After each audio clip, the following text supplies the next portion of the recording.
premier point, c'est que le 4 pour 1000, c'est l'idée que l'agriculture et les sols en agriculture peuvent stocker du carbone et donc résoudre une partie du problème du réchauffement climatique. Et ça, c'est un point très important.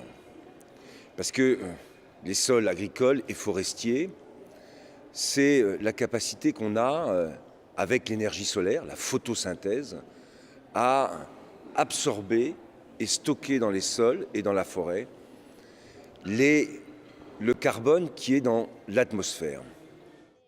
Donc c'est la capacité de stocker dans les sols ce qui est dans l'atmosphère aujourd'hui.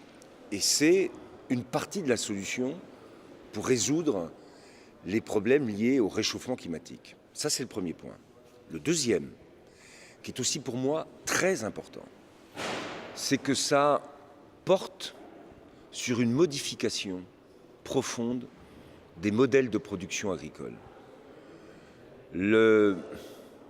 L'après-guerre, après la Seconde Guerre mondiale, l'agriculture s'est construite et l'Amérique y a été pour beaucoup sur le machinisme agricole. Les tracteurs sont arrivés des États-Unis, dans mon pays, en France et en Europe, avec le plan Marshall. Beaucoup de machines et beaucoup de chimie. Et depuis 40-50 ans, on a continué sur la machine et la chimie. La mutation qui est en train de se produire, c'est qu'on va beaucoup plus utiliser maintenant les mécanismes naturels, ce qui est disponible dans la nature pour pouvoir produire une production agricole durable, soutenable pour les années qui viennent. Cette mutation, elle est profonde.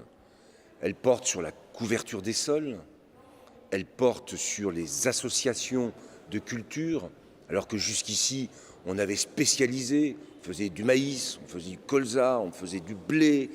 On va changer les modèles de production.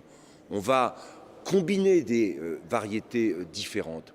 Et avec ces combinaisons, on va pouvoir faire beaucoup d'économies de phytosanitaire et de chimie, en utilisant mieux la nature, dans les sols en particulier, la microbiologie des sols, les macros aussi, animaux des sols, type vers de terre. On aura des potentialités toutes nouvelles qui feront que l'homme pourra produire en utilisant ce que la nature lui donne et corriger si c'est besoin, mais juste à la fin.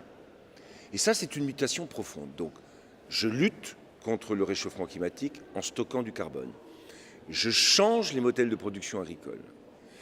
Et en même temps, tout ça, ça nécessite une mobilisation de tous.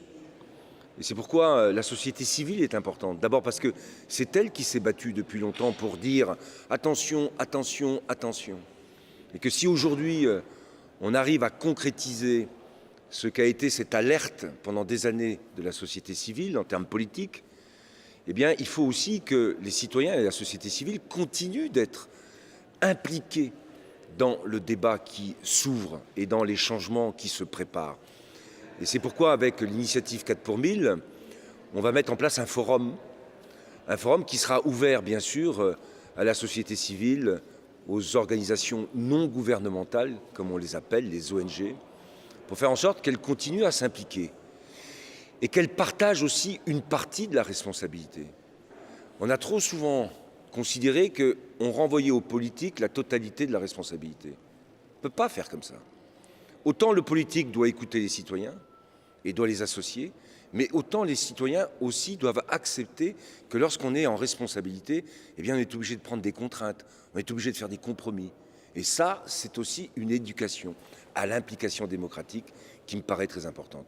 Donc au travers de ce projet, vous voyez qu'il y a une ambition dans la lutte contre le réchauffement climatique, une mutation des modèles agricoles et une implication citoyenne qu'il faut souligner et qu'il faut encourager.